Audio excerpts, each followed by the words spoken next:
Baik, bismillahirrahmanirrahim. Assalamualaikum, salam sejahtera, selamat pagi, selamat tengah hari.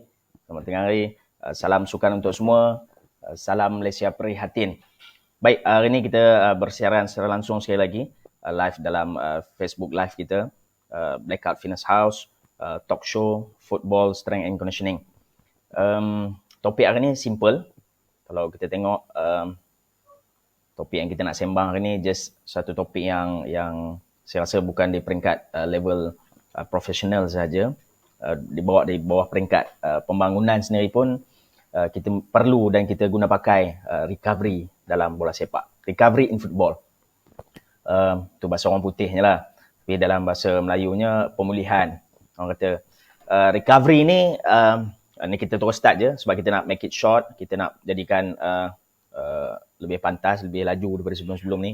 So bila kita cakap tentang recovery ni, ada beberapa perkara yang kita perlu lihat, kita perlu tengok lebih dalam. Sebab recovery ni kita kena faham, recovery is a part of training. Ini antara yang selalunya orang terlepas pandang. Even coaches sendiri, even kadang-kadang as a SNC sendiri, kita as a SNC sendiri pun terlepas pandang tentang part of the recovery ni. Jadi kita kena clearkan balik, recovery is a part of training. Dan maksudnya bila recovery ni part of training, maknanya recovery ni kita kena tengok, kita kena includekan sekali dalam kita punya program latihan kita. Kalau yang siri yang lepas kita sembang tentang periodization kita, tentang bulanan, setahun punya training, bulanan punya training, mingguan punya training, harian punya training. Jadi recovery ni sepatutnya include dalam kita punya micro cycle of our punya training. Jadi untuk mudahkan, untuk jalan cerita yang seterusnya, saya terus masuk je. Sebelum tu kalau ada yang ada nak tanya soalan, boleh share kepada kawan-kawan. Tak ramai lagi viewers kita pun pada hari ni. Mungkin waktu-waktu tengah hari ni waktu yang kurang sesuai, tapi tak kisah. Sebab benda ni boleh tengok ulang-ulang. Sebab akan ada je di Facebook. Sebab saya sendiri pun nak cari waktu yang sesuai untuk saya sendiri untuk bersiaran langsung.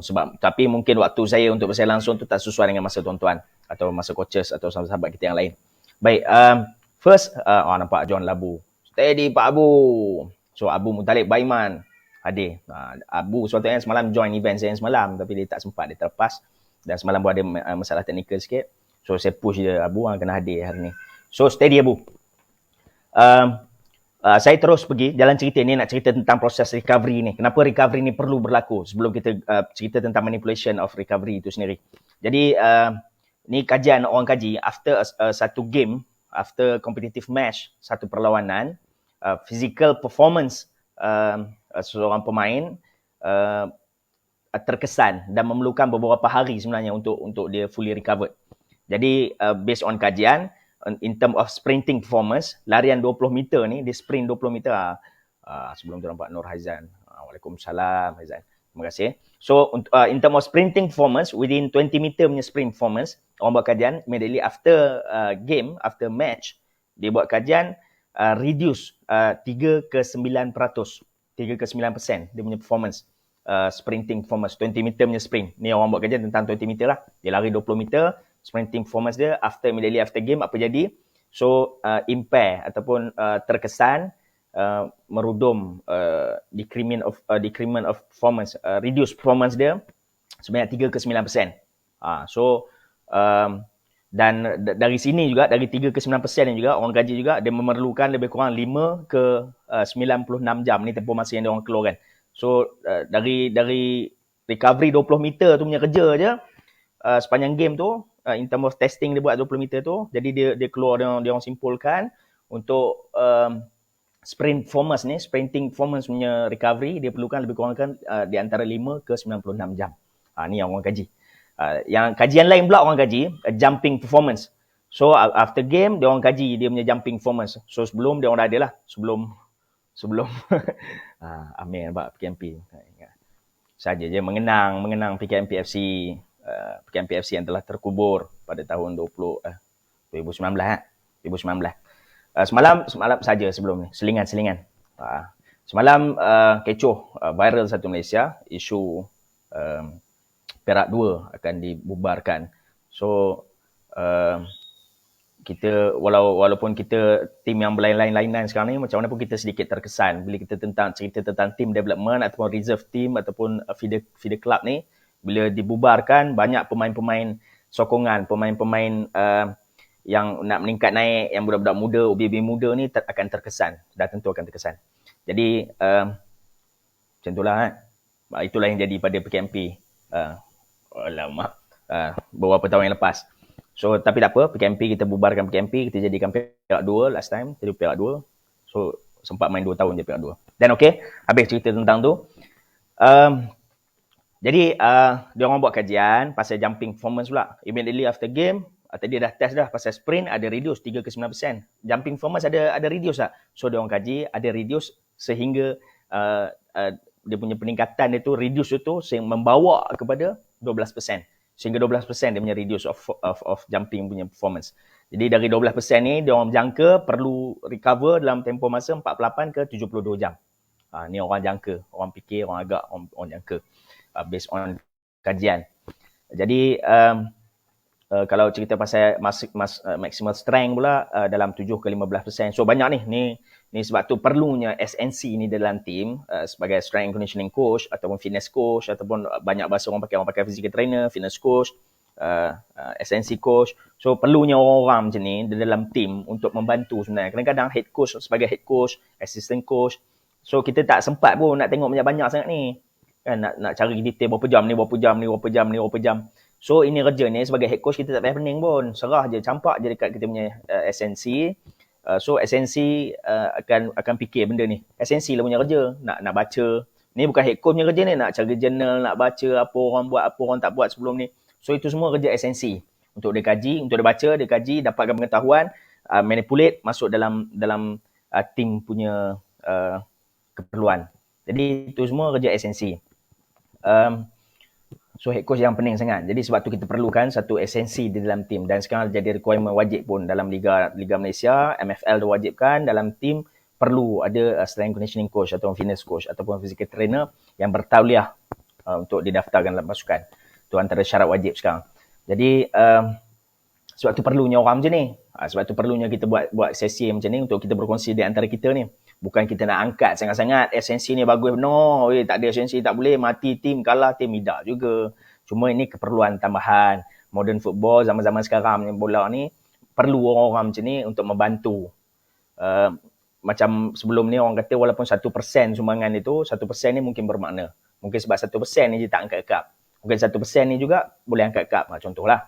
Jadi perlu orang-orang dalam ni, orang-orang begini, orang-orang esensi ni dalam pasukan.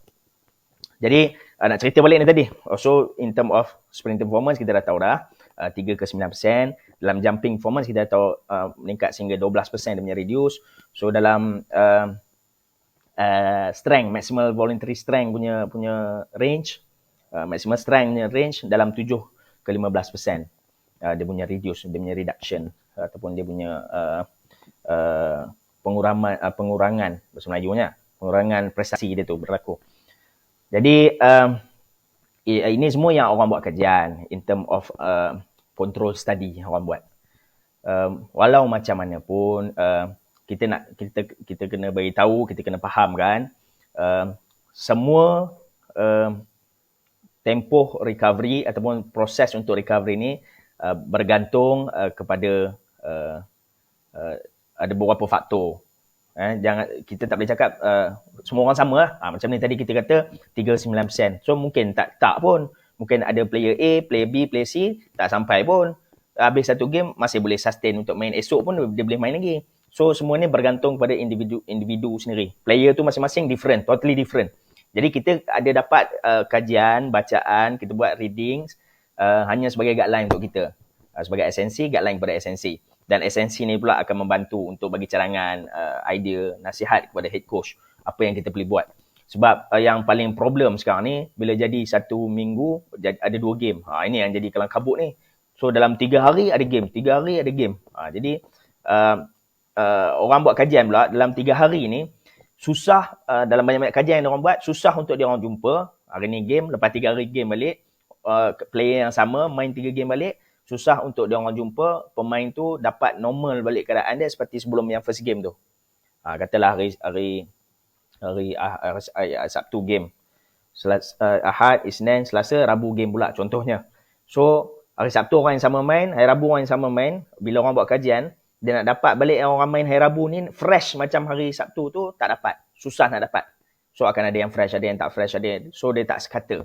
Dia punya keseimbangan normal dia tu, tahap normal tu.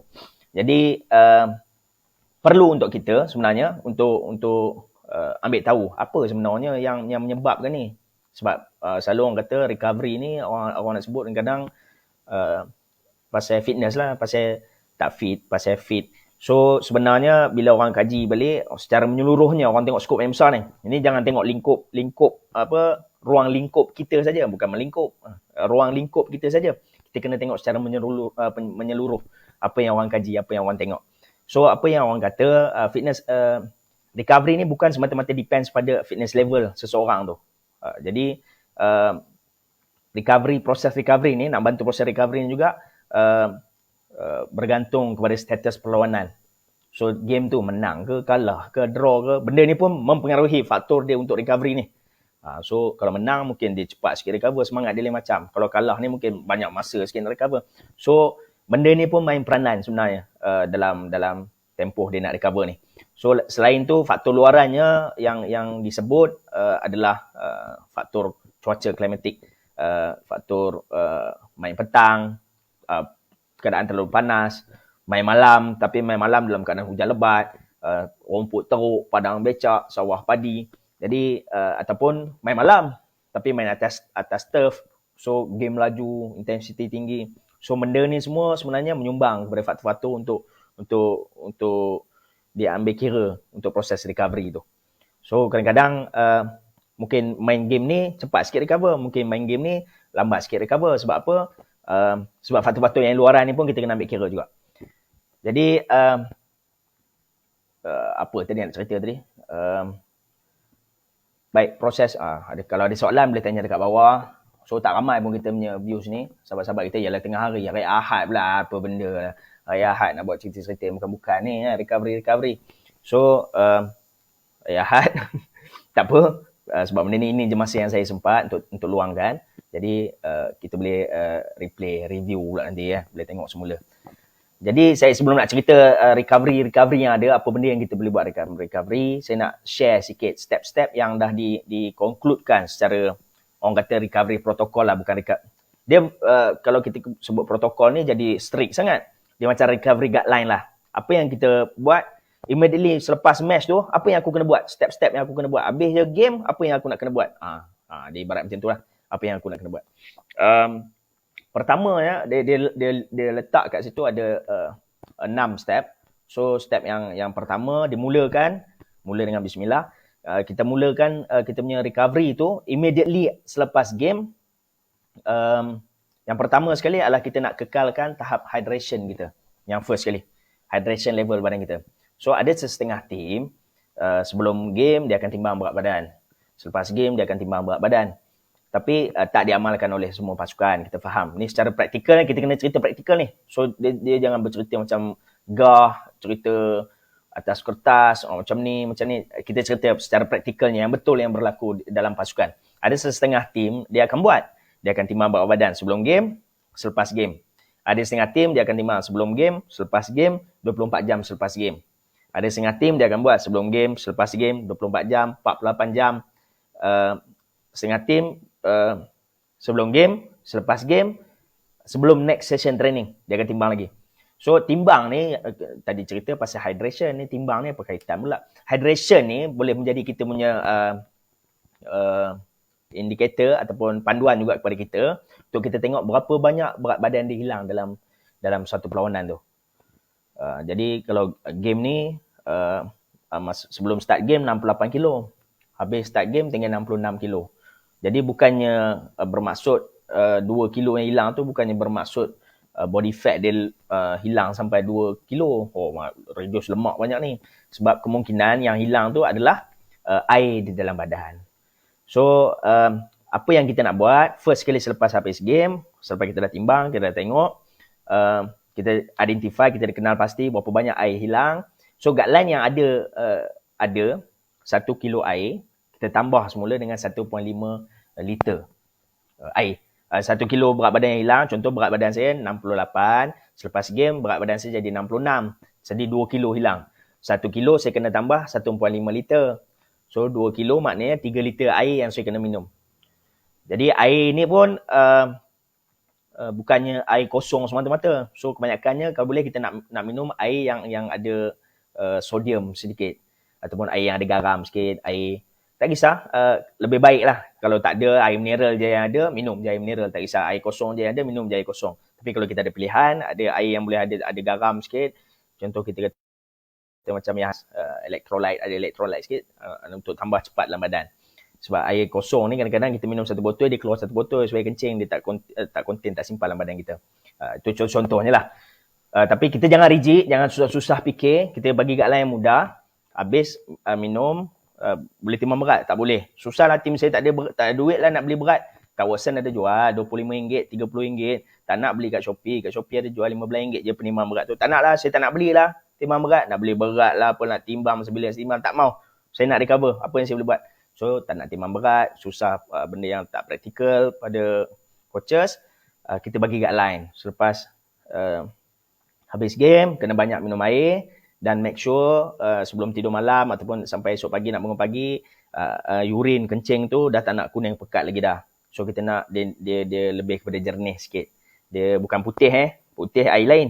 Kalau kencing putih air lain. Dia kencing kita dari jernih sampai pekat kuning, hitam, kuning nak kehitaman sikit.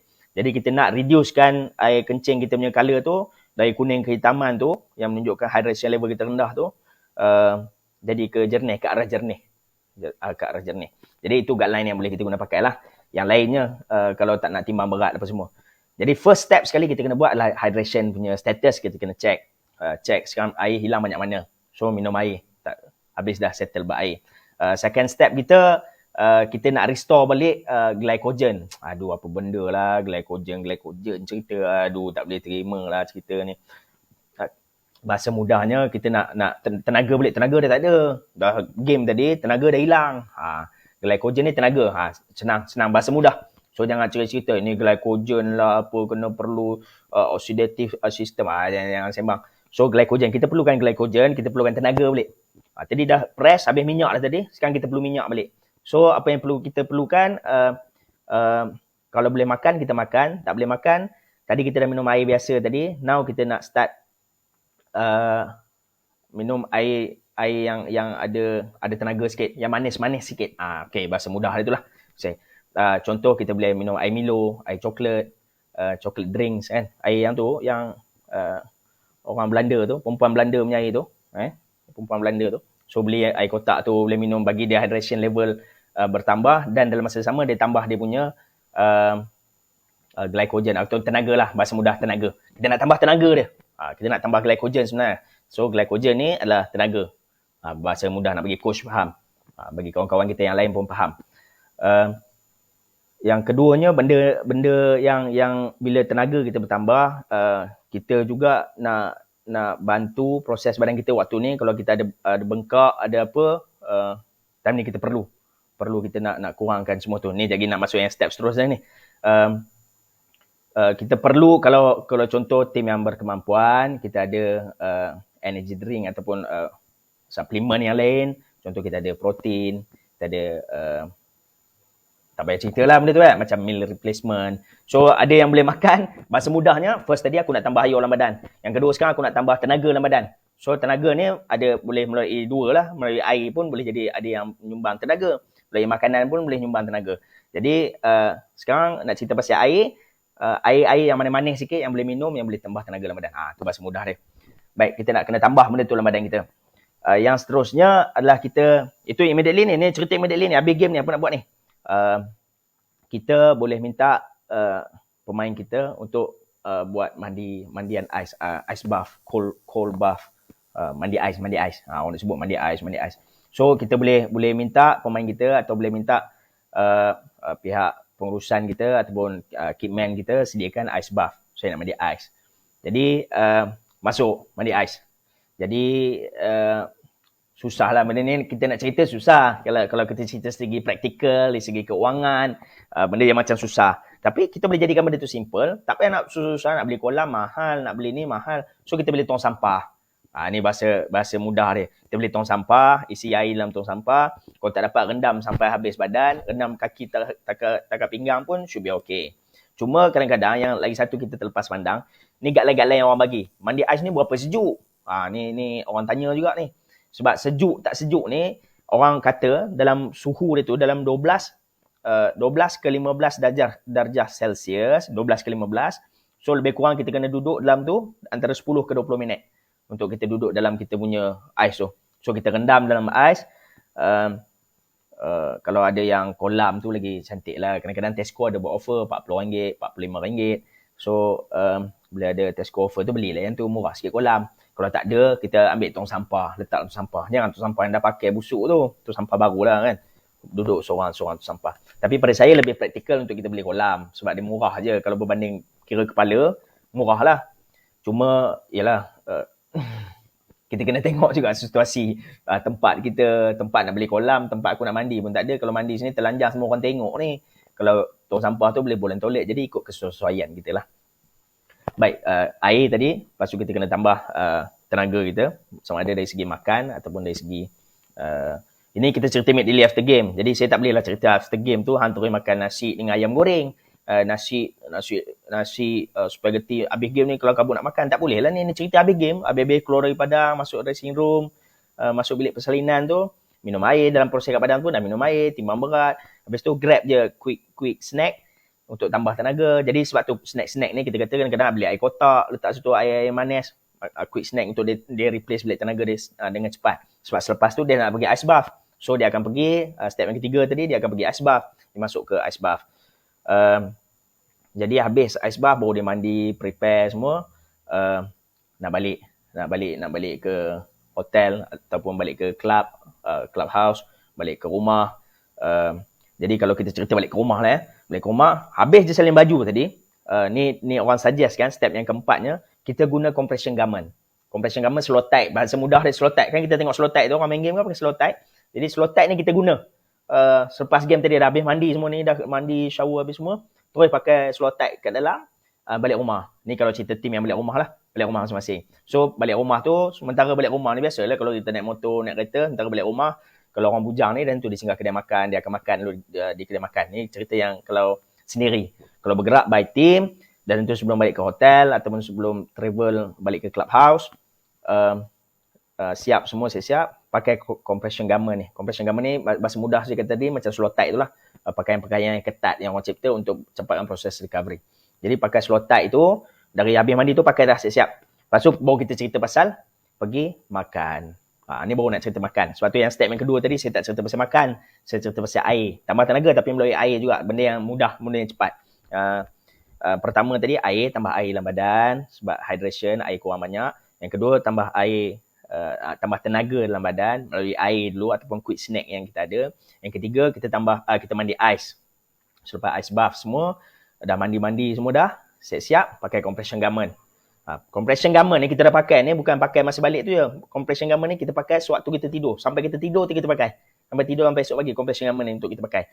Jadi yang step seterusnya adalah bila dah balik, sama ada travel by team atau balik sendiri ke rumah, akan pakai step yang kelima, kita akan pakai kita akan have our dinner, supper. Kadang-kadang late dinner ataupun supper. So time ni lah kita nak kena makan makanan yang tinggi karbohidrat. Satu, tinggi karbohidrat. Dua, tinggi high glycemic index. Apa benda pula high glycemic index, cerita coach ni tak faham lah. So mudah dia, faham tak orang selalu sebut roti putih dengan roti coklat, roti color coklat tu, roti color perang, roti perang kan Gardenia kan dia ada dua roti putih dengan roti wholemeal tu. So yang putih tu dia punya high glycemic index tinggi. Tak apa, cari pun tak apa je lagi. High, tinggi glycemic index. So search HGI. So waktu yang step yang kelima ni kita kena makan yang karbohidrat tinggi dengan high GI dan juga high protein punya food untuk kita bantu kita punya proses of kita punya recovery. Jadi makanan-makanan ni high karbohidrat ni nak replace tenaga kita balik. Protein ni high glycemic index ni sebab tadi sugar dalam badan kita rendah sangat dah, turun banyak sangat. So high glycemic index ni dia akan spike cepat sikit sugar dalam badan kita. Protein ni untuk cepatkan proses kita punya recovery tu. Muscle kita kan koyak bila kita main game. Microscopic tear, koyak ni yang kecil. So bila koyak-koyak ni kita nak repair dia cepat. Nak repair ni kita perlukan muscle. Jadi perlukan muscle, kita perlukan protein. So protein akan bantu untuk cepatkan proses recovery ni. Dan semua proses ni kalau boleh kita nak ianya berlaku dalam tempoh 1 jam yang pertama selepas permainan tu. Kalau boleh. So benda ni kena cepat lah, proses dia kena cepat. Cepat. Ni step yang pertama immediately selepas game ni saya punya cerita.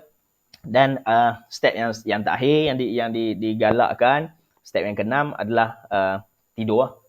Dah makan, balik. So kadang-kadang yang tak sempat solat isyak tu dia akan habis mandi ice bath, shower, dia salin baju, dia terus solat isyak. Lepas tu dia makan, so dia tak fikir dah lagi nak kelang kabut, nak balik, nak solat pula kat bilik, baru nak tidur lah apa, problem.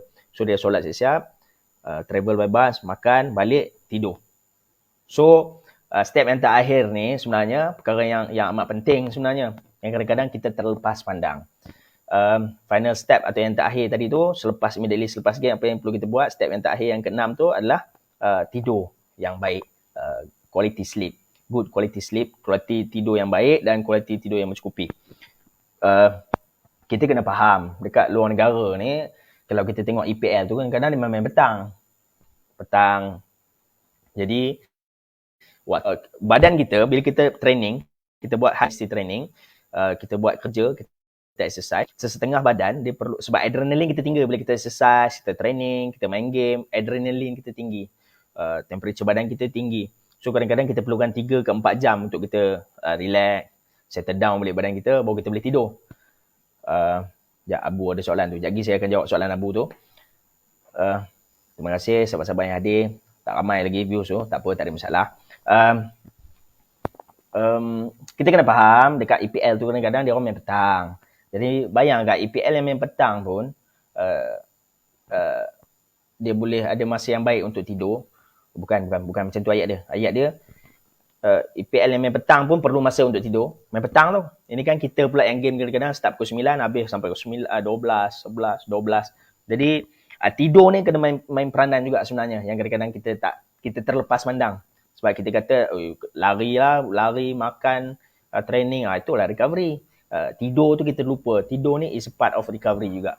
Dan penting juga tidur yang berkualiti ni sebenarnya untuk bantu proses kita punya recovery. Bila step 6 yang pertama ni kita dah kuasai ataupun kita dah lakukan, kita dah implement pada tim, barulah kita boleh cerita step yang seterusnya punya recovery. Kalau yang 6 punya cerita ni pun tak selesai masalah, so tak payah cerita lah masalah-masalah yang lain tentang proses recovery yang lain. Sebab saya nak cerita selepas ni ada beberapa je tentang benda yang kita boleh manipulate untuk kita recover proses kita punya recovery tu. So selepas 6 perkara ni, perkara yang step yang terakhir tadi adalah sleep, good quality sleep, dan tidur yang mencukupi. Sekurang-kurangnya tidur yang mencukupi ni berapa lama? So orang kata kurang-kurangnya 7 jam untuk waktu tidur. Jadi bayangkan kita habis game ni, pukul 9 punya game, pukul 12 baru nak balik, pukul 1 baru kita sampai rumah. Kadang-kadang pukul 1 ni kita tak tidur pun lagi. Pemain kita tak boleh tidur pun lagi. Kita ambil lah 3 jam. 1, 2, 3, 4. Mungkin 4 baru dia tidur. 4, 5, 6 dia akan bangun subuh. 7, 8, 9, 10, 11. Berapa jam ni nak sampaikan 7 jam? So susah untuk dia dapat quality sleep. Tambah pula ada setengah tim, esok pagi tu kita akan buat recovery. Jadi benda ni sebenarnya memberi kesan kepada dia punya process of recovery dia. Sebab apa? Tidur pun tak cukup, ni kau nak cerita pasal recovery yang lain. Jadi kena faham dia tu. Kena faham bab tidur ni. Tidur ni pun perlu, penting untuk recovery. Baru dia boleh cerita pasal active recovery dengan passive recovery. Jadi kita nak cerita. Jadi sebelum tu saya akan tengok soalan, saya akan tunjuk, baca soalan daripada John Labu. Kita sedia maklum Liga Tempatan kita bermain seminggu 2 kali. Jadi apakah yang perlu kita lakukan bagi memastikan pemain dalam keadaan prestasi yang optimum untuk perlawanan seterusnya? Dan apakah pandangan anda pula jika perlawanan itu berlaku secara karnival? Bagaimana nak elak pemain dapat kecederaan sewaktu bermain secara karnival? Baik, terima kasih Abu. Soalan pertama sekali, pernah dengar dalam analisis game ke, dalam komentator wawancara orang bercerita pasal squad depth. Orang sebut squad depth. Tim ni ada squad depth yang baik, tim ni ada squad depth yang baik. Jadi Zuraidi Othman, air tawar. Orang tahu dia. Ni siapa? Mana mari ni? Ahmad Ibrahim Ahmad Jaafar ni. Okay. Ini Fizo yang kena yellow card masa AFC dulu ni. Ahmad Ibrahim Ahmad Jaafar ni. Jadi nak cerita pasal soalan Abu tadi ni. Cerita tadi squad depth ni. Squad depth. Sebab tu orang bercerita tentang squad depth. Oh, tim ni ada squad depth yang baik. Tim ni boleh berjaya sebab ada squad depth. Squad depth tu apa? Squad depth tu adalah satu-satu tim. Dia ada keseimbangan. Pemain utama dan pemain simpanan dia seimbang. First 11 ni main, second punya team masuk main pun ataupun yang masuk sub pun sama aja level dia bagus macam first 11. Jadi ini yang dia orang kata ada squad depth yang baik, keseimbangan di antara pemain utama dan pemain simpanan. Jadi perlunya setiap tim dan betul pula kenyataan yang dia orang keluarkan ni betul dan bukan betul lah, boleh diterima pakai, boleh disetujui. Sebab tim yang ada squad depth yang terbaik, dia tak ada masalah pun untuk yang 3 hari punya game ni. So bukan player yang first 11 yang sama akan main hari Sabtu dan first 11 yang sama akan main hari Rabu. Ataupun mungkin dia akan main juga Sabtu orang ni, Rabu pun orang ni. Tapi mungkin Sabtu lagi satu game tu mungkin dia dah tukar. Jadi ni yang kita kata perlu squad depth yang baik ni. Okey, tu cerita kalau tim squad depth baik lah. Ini sembang squad depth lah, sembang boleh lah. Baik. Kalau tim saya tak ada squad depth yang baik, first E ni je lah yang saya ada. Tukar seorang merapu, tukar seorang merapu, tukar seorang merapu. Tak boleh. Saya punya reserve, saya punya substitute tak boleh jalan lah. Tak boleh pakai lah coach. Saya ada banyak ni je, sebelah orang ni yang boleh pakai. So, apa yang saya boleh buat dengan pemain yang macam ni, tim yang macam ni? So, ini nak menjawab soalan Abu lah. Kalau Abu punya soalan mungkin lebih macam tu kan. Kalau setakat cerita squad depth ada, bagus, reserve ada, semua orang boleh fikir. Kan? Jadi, ni cerita dia kalau first 11 saya tak bagus. Substitute ataupun simpanan-simpanan saya untuk main tak seimbang dengan first 11 saya, apa yang perlu saya buat? Maknanya saya perlu cepatkan proses recovery yang first E ni sebab saya kena pakai untuk next game. Jadi apa yang kita boleh buat Abu? Yang pertama sekali ni cerita yang pasal 6 step ni lah. Benda yang sama 6 step yang pertama ni juga yang perlu diguna pakai. Walaupun dalam tempoh 3 hari, 6 ni juga yang pertama sekali kita kena tengok. Dari habis game, immediately selepas game, apa guna buat? Step ni buat tak? Jalan tak? Step 1 sampai step 6 tadi. Cuma step tu saya tak tulis kat sini. Siapa yang follow kita punya sesi dari tadi ni, dia boleh dapat lah step 1 sampai step 6 ni. Jadi, yang itu yang pertama sekali. Selepas step 6 tu, baru lagi saya nak cerita tentang habis dah tidur, dah bangun tidur, fresh untuk next session, apa yang kita nak kena buat. Saya akan jawab benda tu. Baik, untuk soalan yang kedua Abu tu, kalau kita main carnival ni macam mana ni? Carnival, struggle ni main carnival. Contoh kita main sukma, bahasa yang mudah, semua orang faham, semua orang terdedah adalah sukma lah. Sukma ni dia bikin carnival. Hari ni main esok, main lusa, main. Jadi, apa yang kita boleh buat masa carnival, ini kita cerita tentang pengalaman kita juga. Proses, first kali sebelum kita sampai ke sukma tu sendiri, status physical fitness pemain kita amat penting. Kita nak peak performance, high performance, dia pergi ke sukma tu, pergi ke carnival. Persediaan sebelum kita pergi carnival tu amat penting. Sebab setengah game ni, carnival ni kalau pergi, kadang-kadang tu hang main taktikal macam mana pun belum tentu berjaya. Sebab apa? Sebab in term of physical fitness dia tak boleh sustain pun untuk 3 game dia nak main carnival lah. Hari ni main esok, main lusa, main. So dia dah bagus tim dia, tapi sebab dia tak boleh nak recover cepat untuk sustain main, jadi problem. First kali yang dia penting untuk pemain ataupun tim yang nak pergi carnival is in term of physical fitness. So dia pergi ni dia kena tip top lah. High performance, maximum performance yang dia ada dekat tu. Jadi sebab apa? Sebab bila you fitter player, quick recovery. Dia lagi fit, maknanya intensity game tu kadang-kadang tak tinggi pun pada dia. Dia main rasa macam teruk tapi sebenarnya sebabkan dia fit, so benda tu lag je, main lag je. So dia punya recovery tu cepat. Cara yang lainnya, apa yang kita boleh buat adalah proses ni semua ni. Jadi saya akan cerita proses dia, Bu. Saya akan detailkan dari aktif dengan recovery punya, aktif dengan pasif punya recovery, apa yang kita boleh buat. Saya akan sharekan sekejap lagi. So harap yang pertama tu menjawab soalan, tapi ada soalan yang pertama dengan yang kedua tu akan saya rungkaikan sekejap lagi dalam sesi saya seterusnya. Terima kasih Coach Suhaimi Mak Lazim, Zuraidia teman, ayo tahu mari. Suami Mak Lazim, wah masih sayang PMP lagi, sayang Coach. Siapa tak sayang bini, oi. So, bukan sayang lah, kenangan tu ada. Sayang betul lah sayang lah tu. Kan? Coach Mi dengan MNYFC sekarang, cantik. Cuma sedih sebab M3 pun dibatalkan. Jadi insyaAllah tahun depan kalau start awal, bagi jalan terus. Baik, kita nak cerita seterusnya sekarang pasal, tadi 6 perkara tu saya dah buat dah. Saya dah buat clear cantik coach. Okay, 6 perkara ni saya dah buat dah. Yang first coach kata tadi minum air, saya dah minum air. Tambah tenaga, saya dah tambah tenaga. Ice bath, saya dah ice bath dah. Compression garment, saya dah compression garment. Makan, saya dah makan dah. Yang keenam tadi tidur, saya dah tidur dah. Tidur saya cantik dah. Seterusnya. Baik, sebelum kita pergi yang seterusnya, kita kena tahu ni bila pula nak training ni. Dah cerita beria je, bila trainingnya. Ada sesetengah, ini bila cerita proses micro training ataupun tactical periodization ataupun morphology cycle, morpho cycle. Orang ada yang cerita tentang seminggu punya sesi tu. Contoh ini overseas kita cerita overseas sebab orang kita Malaysia ni jarang buat kajian yang didokumentasikan. Jadi yang ada rujukan kita overseas. So kena cerita overseas lah. Kena cerita yang orang kaji. Jadi ada konsep di luar yang tactical periodization ni kita cerita ataupun morpho cycle ni. Cycle dia dalam seminggu ni nak cerita. Okay, seminggu ada 2 game. Dia orang punya proses training tu macam mana? Sebelum cerita pasal recovery ni, kita kena cerita proses training tu. Ada setengah team di luar, hari Sabtu dia game, match day. Hari Ahad dia total rest. So hari Ahad dia tak training terus, total rest. Mungkin dia guna pakai yang konsep tadi yang pertama tu. 6 step yang pertama. 6 step ni penting yang pertama. Step yang ke-6 tu adalah tidur. Kalau aku habis game malam, player start tidur pun pukul 3. Yalah, kita sebagai coach kita boleh marah lah. Kita boleh beritahu player, korang kena tidur awal, quality sleep, jangan tak tidur, tak tahan, jangan tahan mata, jangan sibuk nak bersembang, tidur tu penting.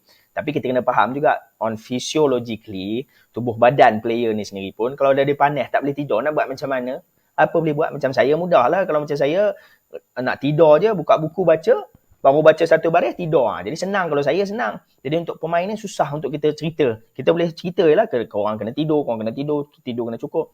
Tapi fisiologi ni Allah dah buat, nak buat macam mana? Kan? Fisiologi dia dah memang macam tu. Dah habis-habis game tu, dia tak boleh immediately tidur, nak boleh buat macam mana? Kan? Jadi, mungkin katalah tadi kita kata pukul 1, 2, 3, 4. Pukul 4 baru dia boleh tidur. Apa nak dia kata? Tu orang lain boleh je habis game boleh tidur. Itu dia. Nak buat macam mana? So kena ambil dia lah duduk dalam team ni. So kena pilih nanti ni, nak buat selection player tu kena cari semua yang boleh tidur. Habis game, sejam selepas game semua boleh tidur. Kena pilih yang tu lah pula. Kan? Sebab kita kena faham ini individualisasi. Individualization. Kena faham individu ni berbeza masing-masingnya. Kan? Jadi ada sesetengah team di luar sana nak cerita balik ni.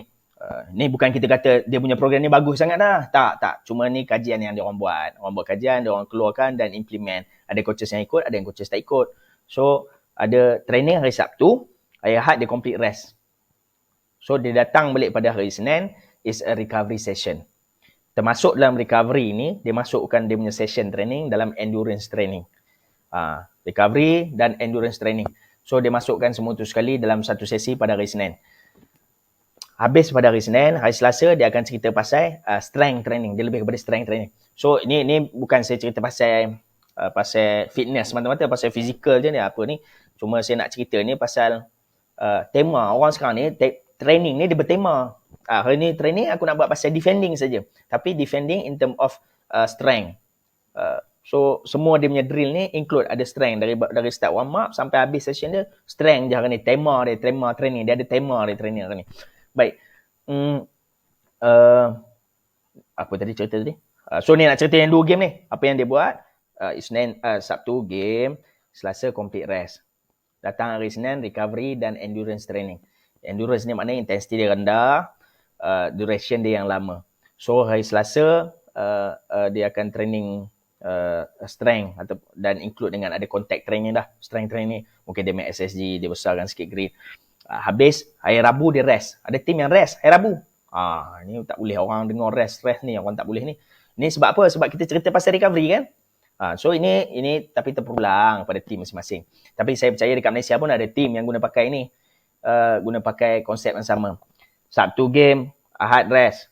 Isnin recovery dan endurance training. Selasa strength training. Jangan ingat strength training ni gym. Strength training ni gym. Strength training ni tema. Saya sebut pasal tema dia. Endurance tema dia strength. Dan include dengan contact dah siap ada contact training dah. Contact bersentuhan. So hari Rabu dia rest. Dia datang hari Khamis, dia dah masuk tema dia speed. Intensity dia lebih tinggi, masa dia lebih rendah. Speed. Hari Jumaat, active recovery. Dia activation je, dia lebih kepada activation, active recovery, dia masuk, dia buat set pieces, lebih tactical yang kecil, apa yang nak buat, corner kick nak buat apa, set play dia, apa yang dia nak buat. Dan prepare, hari Sabtu dia main game balik. Ni ada setengah tim yang buat yang macam ni, konsep macam ni. So tak boleh nak kata lah konsep ni betul 100%, tidak. Ada yang konsepnya hari Senin game, hari Sabtu game, hari Ahad training, recovery, hari Isnin complete rest pun ada. So datang balik hari Selasa, kita start dengan endurance. Hari Rabu, start dengan strength. Hari Khamis, start dengan speed. Hari Jumaat, start dengan active recovery. Hari Sabtu, pergi main game. So dia dah tak ada 2 kali rest. Dia ada 1 kali je complete rest dalam seminggu tu pun ada. Dan mungkin boleh bawa kejayaan. Ni cuma guideline yang kita bagi. Kita cerita gambaran-gambaran cerita yang orang buat. Saja nak bercerita. Okay, baik Mak Yi, terima kasih. Ni tak jawab lagi soalan Abu. Abu tak jawab soalan lagi. Abu marah Abu. Dia komen tak tulis apa tu. Mizan, terima kasih Mizan. Baik, ini nak cerita itu konsep yang orang guna pakai, orang buat. Ada yang orang guna pakai. Jadi, sekejap Baik, balik kepada yang tadi tu. Okey, aku dah buat dah. Esok, okeylah kita ambil esoknya, saya nak recovery lah. Saya buat recovery petang. Hari Sabtu saya game, hari Ahad saya recovery petang. Boleh ke tak boleh? Boleh, tak ada masalah. Sebab dalam bola sepak, dalam sains sukan, dia tak ada yang betul, tak ada yang complete betul, tak ada yang totally betul, tak ada yang totally salah. So, ianya terpulang kepada how kita manipulate kita punya perkara, kita punya sesi, kita punya training. So, apa yang kita buat bila kena dengan variables ataupun dengan pemboleh ubah yang kita dapat, kita mainkan pemboleh ubah ni, kita manipulate dia, intensity tinggi, masa rendah sikit, intensity rendah, masa banyak sikit. So, kita main dengan benda ni, tak ada masalah. So, kita tengok hasilnya. Kita dah buat, kita tengok hasilnya, kita assess dan kita buat correction ataupun kita buat manipulation semula selepas tu. Baik, jadi dalam recovery, tadi dah cerita 6 yang pertama, seterusnya ada active recovery. Ni kalau dah cerita nak pergi training lah. Kita akan ada active recovery, passive recovery. So, apa yang orang buat dalam active recovery, selalunya, ni ada beberapa perkara yang orang senaraikan, yang kita nak senaraikan, kita nak share ni. So, pertama adalah beberapa siri ataupun beberapa latihan yang membabitkan VO2 max, melibatkan cardiovascular endurance, melibatkan bahasa mudah dia apa, latihan yang secara berterusan, intensitinya rendah, latihan yang berintensiti rendah. Jadi latihannya juga boleh membabitkan, kalau kita kata boleh terlibat nak lari saja boleh, ataupun tak nak lah bola, bagi dia orang tak nak bagi dia orang tengok bola lah, bagi dia orang cycling lah. So yang main semalam first 11 duduk tepi padang tu, cycling je. Boleh, tak ada masalah. Ada tim juga yang pergi buat resistance training untuk hari keesokannya. Resistance training maknanya dia pergi upper body untuk resistance training upper body. Dan high intensity sikit pada yang tak main. Ada tim juga pada esok harinya dia pergi water punya exercise, masuk kolam renang, duduk dalam kolam renang, main polo air, main baling air. Dalam proses tu dia recovery, active recovery. Ada juga orang esoknya proses recovery-nya hanya buat GT training ataupun stretching ataupun flexibility, hanya itu je.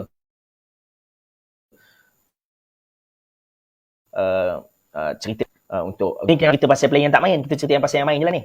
Kalau yang main mungkin itu je yang dia buat. Jadi itu antara active recovery yang kita boleh buat. Kalau cerita pasal passive recovery, apa yang kita boleh buat pasal passive recovery? Dalam passive recovery kita boleh buat first dah tentulah stretching, pasal yang paling mudah. Stretching. Kita boleh buat stretching. Yang keduanya kita boleh buat cryotherapy punya teknik cryotherapy ataupun masuk mandi ais ataupun tak mandi ais, macam sekarang dekat contoh kita tengok dekat Institut Sukan Negara dia orang ada iCool tak silap saya. Dia sini masuk air panas, sini masuk air sejuk. Duduk kejap sini masuk pula air panas. Duduk kejap masuk pula air sejuk. So kontras, kita panggil kontras bath. Apa bahasanya, tapi dia ada kontras lah. Dia ada air sejuk, ada air panas. So benda ni pun kita boleh buat. Ni dalam skop passive recovery ni. Dah tentu massage, foam roller, semua ni dalam aktif atau passive punya recovery. Stretching pun tadi masuk dalam passive pun boleh juga. Dekat active recovery pun ada juga stretchingnya, tapi mungkin stretchingnya melibatkan mobility, ada pergerakan, ada movement, dia punya stretching tu. Dalam dia stretch, dia bergerak, mobility. So dalam passive ni mungkin dia stretch, ada PNF stretching, kan yang stretching partner tu. So pun boleh buat. Ada juga sekarang proses recovery, dia pakai recovery boot tu. Kan kita tahu kat kaki tu ada kaki panjang, dia masuk macam stocking kaki besar tu, dia macam pam kembang pung kempis pung kembang. So itu pun boleh dijadikan dalam kita punya passive recovery. Jadi makan nutrition intake dia pun kita masukkan dalam makan, minum, hydration level semua pun kita masukkan dalam passive recovery. So nak menjawab kepada soalan Abu tu yang tadi tu, dalam game yang berterusan 2 game seminggu dan masuk game carnival, ini antara perkara-perkara yang kita boleh buat. Sama ada active recovery ataupun passive recovery. So active recovery ni juga bukan semata-mata kita bercerita tentang kalau running saja. Mungkin kita boleh buat tenis football. Main tenis football pun boleh jadi dia punya active recovery. Kita main fun game pun boleh jadi active recovery. Asalkan kita nak remove dia punya lactic acid. Orang akan cerita pasal lactic acid je. Jadi benda-benda ni pun boleh jadi proses ataupun latihan yang kita guna pakai untuk mencepatkan proses recovery. Jadi cumanya kita nak kena cakap, sebab saya tak boleh nak cakap dekat sini aktif lebih bagus daripada pasif. Tak boleh nak cakap. Sebab ada orang buat pasif je bagus, ada orang buat aktif je bagus. Cuma in term of kajian, bila orang buat kajian, bila kita nak remove kita punya lactic acid dalam badan, active recovery menjadi lebih berkuasa, lebih padu dia punya hasilnya berbanding dengan passive recovery in term of kita nak buang lactic acid dalam badan kita. Tapi kena tengok juga pada active recovery punya intensity. Kalau kata tadi nak buat larian, aku buat larian lah. Tapi intensity tinggi larinya, tak berhenti lari. Sampai dah jadi anaerobic punya larian. So, itu bukan nak buang lactic acid punya removal. Bukan nak buang lactic acid, tapi nak bertambah lactic acid pula dalam badan. Jadi, banyak indikator yang perlu dijadikan, perlu diambil perhatian sebagai coach, sebagai SNC terutamanya. Sebab cerita ni sepatutnya benda-benda ni head coach tak payah pening kepala pun. SNC je buat kerja ni. Dan dia orang akan sit together, head coach, SNC akan duduk sama-sama bincang. Okay, kita nak buat recover. Esok rasa kita nak buat recovery apa. Ni game ni 2 ni nak buat recovery macam mana. Dia bukan hari ni game, esok baru kita fikir nak buat recovery apa. Throughout seminggu tu kita dah plan. Cumanya plan yang lebih dekat immediate plan pula. Kita tengok pula reaction hari ni punya game. Oh, hari ni padang teruk, padang berat. Dan kita plan pula semula. Kita tengok kalau okay, sesuai plan kita tu boleh teruskan, kita teruskan. Tak boleh, mungkin kita akan buat modification terhadap kita punya plan. Jadi saya rasa itu saja yang kita nak share ni pun. Tak ada banyak sangat pun yang nak share. Okay, just saya nak masuk kat sini, saya nak share yang tadi tu pasal training tadi tu. Sebab ada yang training pasal weekly kita punya training tadi tu. Kan kita cerita ada yang 2 kali rest, ada yang sekali rest. Mana yang bagus, boleh cakap yang mana satu bagus. Sebab ini depends on ability player yang kita ada, level player yang kita ada. Setengahnya, macam saya cakap tadi, recovery, strength, style of play, activation. So benda ni adalah proses ataupun tema yang diimplement sepanjang seminggu latihan tu untuk next game. Saya rasa itu saja yang saya nak share, yang kritikal, bukan kritikal pun sebenarnya. Kadang-kadang kita dah tahu dah. Cuma kita nak implement benda tu, jadi kadang-kadang tu tersangkut, kadang-kadang tu tak jadi, kadang-kadang tu masalah facilities, masalah kewangan. So benda ni main peranan untuk kita punya proses recovery tu sebenarnya. Jadi saya harap sharing kita pada hari ini semoga memberi manfaat sama-sama sahabat-sahabat kita yang ada. Cuma kita kena terus ingatkan sebab dalam principle of training ni recovery tu ada dalam tu. Tapi kita selalu abaikan ataupun kita terlepas pandang. Sebab kita kena tahu super compensation tu dia boleh berlaku, proses super compensation tu untuk berlaku bila stimulus tu dibagi, kita akan drop graf tu kan. Boleh cari super compensation. Dia punya graf tu bila stimulus given, badan kita akan start drop. So bila drop ni untuk dia naik balik ke atas ni, apa yang dia perlukan waktu itu adalah good recovery process. So yang kita ingat recovery ni semata-mata tidur, recovery ni pula semata-mata kena lari. So banyak skop yang skop dia besar sebenarnya dalam recovery ni bila kita bercakap tentang recovery. Jadi harap ada sedikit manfaat yang dapat pada hari ini. Cuma slide apa semua pun tak ada. Apa yang kita share hari ni itulah yang ada. Kita sampaikan kepada sahabat-sahabat kita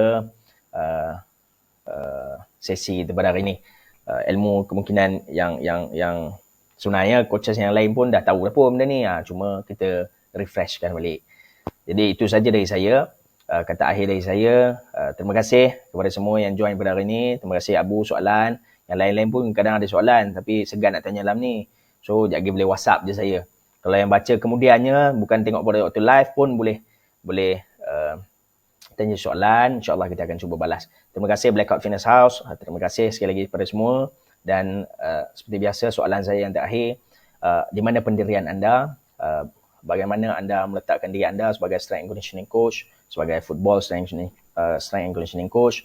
Apa konsep ataupun prinsip yang anda guna pakai? Adakah anda menggunakan football to improve conditioning ataupun anda menggunakan conditioning to improve football? So sama-sama kita fikirkan, letakkan pendirian anda. Ialah anda di pihak mana?